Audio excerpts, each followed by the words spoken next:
خاوتي خواتاتي اهلا وسهلا مرحبا بكم يا جماعة الخير ومساء الخير عليكم زول فلاون. J'espère que vous allez bien, j'espère que vous vous portez bien. Le 11 avril dernier, donné comme une vidéo qui a été d'ailleurs beaucoup suivie, c'était le deuxième jour de l'Aïd. Pays de Gazouz et de Qalbelouz, comment l'Algérie a détruit son secteur industriel privé. C'est une émission que vous avez été nombreuses et nombreux à suivre, comme ça pour votre fidélité. Ou avec l'émission, elle portait sur un témoignage. Il y a quelqu'un, un citoyen algérien, il est parti dans une zone industrielle à la fin du mois du Ramadan. Il a diffusé sur TikTok une vidéo extrêmement significative, elle est vraiment intéressante et importante. Il est parti dans une zone industrielle festive, où il a filmé l'état de la zone industrielle, où il a fait un commentaire, la vidéo, pendant il a circulé en voiture, il a fait le tour de la zone industrielle de Sétif, il a dit, écoutez, regardez, c'est une zone industrielle totalement morte, ni industrie ni walou, il n'y a que des dépôts pour la vente de gazouz et les produits alimentaires du Ramadan. Il n'y a ni industrie, ni matières premières pour les usines, ni un montage, ni des activités d'assemblage, ni une activité industrielle, ni production, ni... Il a comparé avec le passé. Dans cette vidéo, il a comparé avec le passé récent de l'Algérie. Dans cette même zone industrielle, il y avait un dynamisme, il y avait la croissance, il y avait une chaîne de semi-remorques, il y avait de la marchandise qui sortait, qui entrait, il y avait de l'animation, il y avait des entreprises qui développaient quelques activités d'assemblage et de montage industriel. Et aujourd'hui, cette zone industrielle de Sétif, il l'a bien montré sur les images, que du commerce de bouffe et de produits alimentaires. Et ben malheureusement, le monsieur qui a vu cette vidéo a été convoqué par la justice à Sétif et il risque d'aller en prison. Voilà, c'est aussi simple, il risque d'aller en prison. Et ce qui démontre encore une fois que la liberté d'expression en Algérie n'existe même pas. Alors auparavant, le régime algérien nous faisait croire qu'il a un problème uniquement avec les hirakistes, les journalistes, les opposants qui parlent de politique, qui critiquent le régime algérien pour certaines de ses activités politiques, pour qui critiquent la doctrine politique du régime algérien, que la liberté d'expression, à l'exception de ces dossiers politiques chauds qui remettent en cause l'unité nationale, ou l'intégrité territoriale, qui peuvent profiter à des parties étrangères, n'était pas toléré, etc. Mais critiquer la politique économique et l'absence, l'échec de l'industrialisation du pays, l'échec de la relance industrielle du pays par les gouvernements du régime Tebboune, je vois pas en quoi cela est politique et pourquoi ça ne devrait pas être permis et pourquoi ce serait dangereux et pourquoi ça mériterait qu'on inculpe quelqu'un ou là qu'on le présente devant la justice ou là qu'on l'inquiète ou là qu'on l'emmerde tout court. Alors, la personne qui a fait cette vidéo sur TikTok, c'est quelqu'un de connu à Sétif, Marouf. C'est quelqu'un qui est un investisseur lui-même, il connaît le business, il s'agit de monsieur Abdelhamid Madani, que je connais personnellement, que j'ai connu, que j'ai eu le plaisir de connaître. Abdelhamid Madani, Marouf, il a des partisans comme il a des ennemis, il a des amis comme il a des adversaires, comme n'importe quel être humain, comme n'importe quel... Vous savez, nous, en Algérie, c'est le pays des clivages. C'est le pays des clivages, le pays des divisions, le pays des polémiques. Personne ne fait l'unanimité. C'est lui qui a fait cette vidéo. Il est connu à Sétif parce qu'il avait déjà investi dans un hôtel qui est très connu, une affaire qui a défrayé la chronique en 2018. C'est l'affaire de l'hôtel Hidab, qui a été privatisé, etc. Et c'était lui l'investisseur qui l'a racheté en 2006. Ça n'a pas marché, il a eu de gros problèmes avec l'État. Bon, avant de vous parler de lui, de son parcours, j'aimerais partager avec vous quelques minutes de sa vidéo, parce qu'il a fait une vidéo sur les réseaux sociaux où il raconte comment la police est venue le voir et lui ont demandé de se présenter devant la justice bientôt. Peut-être apparemment, il n'a pas donné de date, mais je crois d'après mes informations, à partir de dimanche, il risque d'être jugé en comparution immédiate. Il pourrait même risquer le mandat de dépôt et un placement en détention. Alors au début, des rumeurs ont circulé à Sétif. Ils ont annoncé que ce monsieur a pris la fuite, qu'il est parti, qu'il a fui le pays via la Tunisie pour rejoindre l'Europe. Donc les rumeurs étaient persistantes. Moi-même, j'ai essayé d'enquêter là-dessus, de voir, de vérifier si réellement l'auteur de la vidéo, M. Abdelhamid Madani, a réellement fui le pays parce qu'il avait peur de finir en prison à cause d'une vidéo de quelques minutes sur une zone industrielle. Il n'y a absolument aucune injure, aucune insulte. Il a fait juste le constat Image à l'appui d'une zone industrielle totalement morte, totalement morose, Sétif, qui était l'une des wilayas les plus dynamiques sur le plan économique durant les 20 dernières années de l'époque de Bouteflika, quand même, on se souvient, de l'électroménager, de la mécanique, de l'agroalimentaire, il y avait une véritable dynamisme. La zone Elissa, Steve Bourg-Boirély, c'était les wilayas qui ont constitué des véritables pôles du secteur d'un secteur privé industriel. Malheureusement, aujourd'hui, les images de M. Abdelhamid Madani étaient éloquentes. Une zone industrielle réduite, encore une fois, vendre que du gazouz et la matière première, les aliments, les ingrédients du kalbelouz. De l'huile, la sila, les matières d'agroalimentaire. Donc beaucoup d'entre elles sont aussi importées. Il n'y a aucune production nationale. Il a juste mis en exergue l'échec économique du bilan de Tebboune, l'échec, l'absence d'une politique de relance industrielle et l'aggravation du sous-développement économique du pays. Mais il faut aller refaire le Hirak. Il n'a pas demandé des manifestations, il n'a pas brûlé des pneus, il n'a pas lancé des slogans politiques, rien du tout. Dès une vidéo de 7 minutes sur les réseaux sociaux, plus tard après, à la suite de la diffusion de ces rumeurs, les gars, il a pris la fuite, etc. Voilà ce qu'il dit grosso modo. كما كنا منتظرين على بالك هذو ما يحبوش اللي يهضر لا في الخير لا في الشر. هذو ورثوا الجزائر على والديهم وعلى آبائهم. هذو احنا قلنا باللي ماناش حابين نكسروا، احنا حابين نبنيو. هذو ما همش حابين يسمعوا للصوت الآخر، واحنا عندهم دايرين بخوش ومدايرين كل واحد يتحمل مسؤوليته. جاو لا بوليس يحوسوا عليا. ستي بريفيزيبل، انا جو ماتوندي ا يعني لا تقول يحوسوا هربونا من الجزائر، انا ما نهربش. دوك في الحبس، دوك في الحبس، ما معليش. زيد على الاخرين. تعرف واش دار؟ نقول لكم واش دار. هزلوا مناد بنو بعد ما خرج من الحبس. مناد هزلوا بنو، كي سقس عليه هزيتوه قال جاتنا ورقه، جاتنا بريه من غير عنوان، جات لاتر انونيم. قال لهم سير كيل باز كومون فو بوفي، على بالك الشرطه ولا الدار كيبنيو بزاف على لي لاتر انونيم دي فوا وصلوا للنتيجه. قال لهم كيفاش. Bon, la vidéo fait 7 minutes, il explique pour la police, etc. Je vais essayer de l'avancer pour voir un peu ces extraits. Parce qu'il parle de beaucoup d'éléments de circonstances limitées à Sétif, les problèmes avec les entrepreneurs de Sétif, les sites des noms, etc. العزيز في الدار، انا مانيش عبد الحب. Et là, il fait des menaces. في الخيريه مبروك عليك حل. وشكون معاه؟ مع القايد صالح. علاش يروح ب6 سنين؟ علاش؟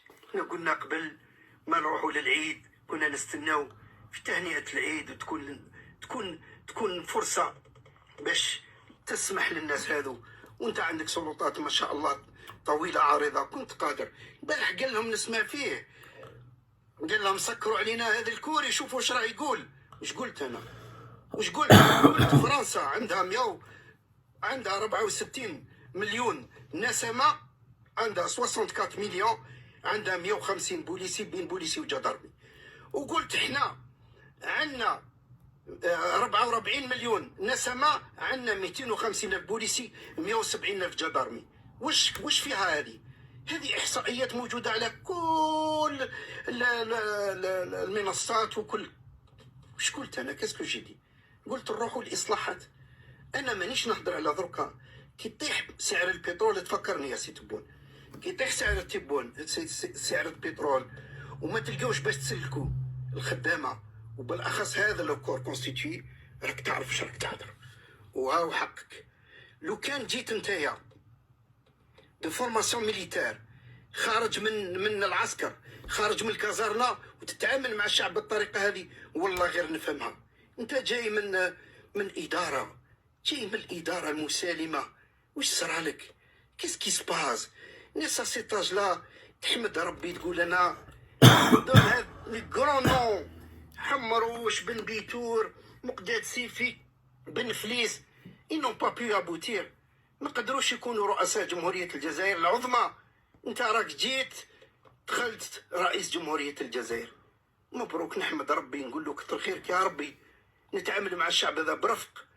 واحد عنده مشاكل 3 سنين والله ما دخل دوره.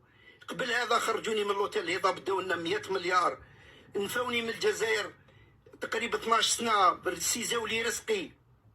وين هاد المنظومه هذه اللي نروحوا ليها نطلبوا نشكو لها. ما كاينش المنظومه هذه، ان اكزيست با. جو ماتوندي يجيو بروك عليكم. هاي الديكتاتوريه. شاوسيسكو ما دارش هكذا. بقات لا للعهده الثانيه والله تذبحونا. لا يوجد انجاز واحد في العهده الاولى. قلنا المرحله تاع تبون الاولى نجوزوها مرحله انتقاليه، خليه يخدم ربي يسهل. ما كان حتى انجاز. هذه الجزائر 44 مليون، روحوا نغامروا. هاو ما يبان، هاو البحر، هاو السماء. tout ce que j'ai fait comme proposition concernant. Voilà, grosso modo, je ne pouvais pas vous montrer toutes les 7 minutes, mais donc Monsieur Madani, donc il a fait une vidéo pour démentir qu'il ne veut pas fuir, il est prêt à affronter la justice, il est prêt à aller en prison, qu'il n'a rien fait de mal. Il dit que j'ai l'habitude, oui, effectivement, il publie des contenus sur TikTok, sur les réseaux sociaux, dans lesquels il critique le bilan actuel d'Abdelmadjid Tebboune. Il dit clairement, je suis contre le deuxième mandat. Je ne veux pas de ce deuxième mandat. On est nombreux à ne pas vouloir de ce deuxième mandat. Et bien, il n'a rien fait de mal. Quand il critique, ou il donne des statistiques, ou il dit dans une vidéo, il chauffe qui m'a dit à la zone industrielle, la zone industrielle, c'est l'immobilisme total. Notre pays il demeure encore sous-développé. On a les promesses de relance de M. Tebboune. Voilà. Donc, M. Madani Abdelhamid n'a pas fui. Bon, Abdelhamid Madani, où c'était un ancien joueur de football. Il a fait Steve, il a fait Alger, il a fait CRB. Ensuite, il est parti à l'étranger, il a fait des affaires en Turquie. Il a eu des problèmes. En Algérie. Il dit que j'étais exilé pendant 12 ans. Effectivement, il était en Turquie. Même en 2006, il se fait connaître parce que il avait la société familiale, Sofaf. Il a acheté l'hôtel Hidab, qui était un hôtel public festif. Il a eu un grand problème avec l'État parce que les autorités, le groupe public chez qui il a racheté, auprès duquel il a acheté cet hôtel, et ils lui ont reproché de ne pas payer la totalité de la somme de la valeur de cet hôtel. Apparemment, cet hôtel lui a été vendu de 65 milliards de centimes. Lui, il devait payer par tranche, avec une première tranche de 19 milliards de centimes. Il a investi. Lui, il dit qu'il avait investi à l'époque plus de 50 milliards de centimes pour rénover l'hôtel, etc. Dans le 2018, en 2018, il a été décidé de septembre 2018 plutôt, tribunal de Steve, il avait été décidé de renationaliser l'hôtel Hidab, où Madani, M. Abdelhamid Madani, il a perdu beaucoup de milliards dans cette affaire, où il y avait un grand conflit judiciaire, où il dit que j'ai payé, les autorités algériennes publiques qui n'ont pas payé, où ils les accusent de corruption, où ils ont voulu le saboter, etc. Où à cause de cette affaire, on m'a causé beaucoup de problèmes, que notre famille a été ruinée. Il s'est fait connaître à travers l'affaire de l'hôtel Hidab. On va pas rentrer dans les détails. L'hôtel Hidab, j'ai eu l'occasion de le rencontrer quand on était sur MLTV. Jannal Paris, il a ramené le dossier, on en a parlé. C'est une affaire extrêmement grave, effectivement. C'est la mésaventure d'un investisseur privé qui a tout perdu, qui a été privé ensuite il avait exploité cet hôtel pendant presque plus de 10 ans. Ensuite, il a été dépossédé de cet hôtel. Il a perdu beaucoup d'argent et ça l'a ruiné. Ensuite, Abdelhamid Madani a commencé à faire de la politique, il était parmi les activistes du Hirak les plus connus في Alger. Même il a commencé à fréquenter les rangs de l'opposition, ou habiter l'opposition. Il a toujours eu des ambitions politiques. À un moment donné, il voulait être même candidat aux élections présidentielles. Il nourrissait des ambitions pour être candidat aux élections présidentielles. Ou c'est quelqu'un de très engagé. Voilà l'histoire de Abdelhamid Madani. Donc, beaucoup de personnes lui reprochent des choses. Il y en a qui le critiquent, qui disent que c'est un escroc, d'autres chacun le critique comme il veut, etc. Mais peu importe. En tout cas, l'homme, il a le mérite de d'assumer ses propos, de s'exprimer depuis son pays. Et clairement, pour la vidéo dont il a parlé, c'est une vidéo sur les zones industrielles. Alors, ce que nous avons pu confirmer que d'après certaines sources, des entreprises domiciliées dans cette zone industrielle d'Ossétie, ils ont été pressés par les autorités publiques, par les autorités algériennes, d'aller déposer plainte auprès de la police pour que la police enclenche une enquête, le convoque, l'inculpe et pour qu'il soit présenté devant un juge ou il donne le mandat de dépôt. l'affaire. en estimant qu'il a diffusé des fake news, qu'il a voulu attenter à l'ordre public, ou il a voulu déstabiliser le pays à travers cette vidéo. Alors, cette vidéo, elle est très claire. Il ne parle que de l'échec de la politique économique. Bon, là, dans cette vidéo-là que je vous ai montré, cette vidéo de 7 minutes et quelques qu'il a diffusée, il est beaucoup plus sévère, il est beaucoup plus virulent à l'égard de Abdelmajid Tebboune, mais ce n'était pas le cas dans la première vidéo. Alors, on a repris ce contenu en estimant qu'il illustre parfaitement la situation désastreuse dans notre pays, que nous avons 113 zones industrielles en Algérie qui, malheureusement, n'abritent aucun projet novateur.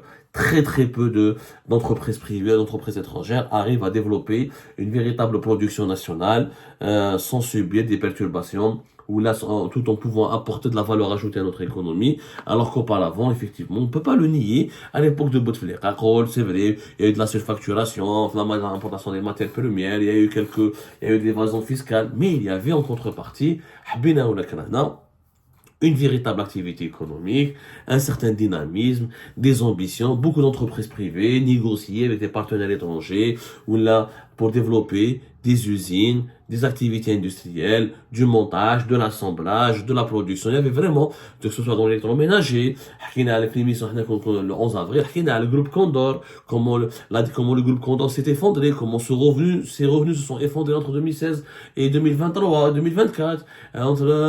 Il y avait des marques algériennes dans plusieurs secteurs industriels, électroniques, mécaniques, l'agroalimentaire, dans l'industrie tout court, les machines industrielles. Il y avait une véritable ambition de développer une activité industrielle. Cette ambition, on ne la retrouve plus.